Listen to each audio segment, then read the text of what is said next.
সকলোতে কেৱল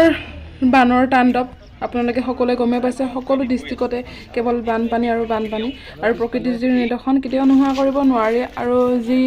হাতীমূৰা মাথাউৰি আছিলে আৰু চুইচ গেট আছিলে চৰকাৰে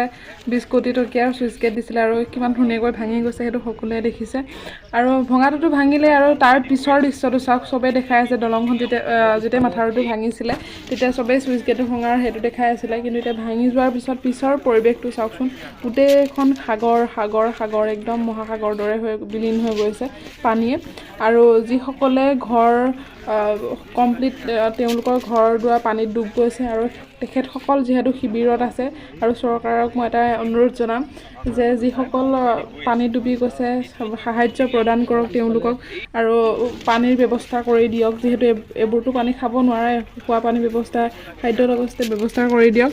আৰু পিছৰ পৰিৱেশটো চাব আৰু ওলাই যোৱাৰ পিছত কেনেকুৱা এটা পৰিৱেশ হ'ব পানীৰ আৰু খেতি বাতি নষ্ট ক্ষতিসাধন হৈছে তেওঁলোকক উচিত দিবলৈ চেষ্টা কৰিব যিটো প্ৰাপ্য তেওঁলোকৰ সেইটো দিবলৈ চেষ্টা কৰিব আৰু সকলোকে ধন্যবাদ জনাইছোঁ ইমান পৰে ভিডিঅ'টো চাই থকাৰ কাৰণে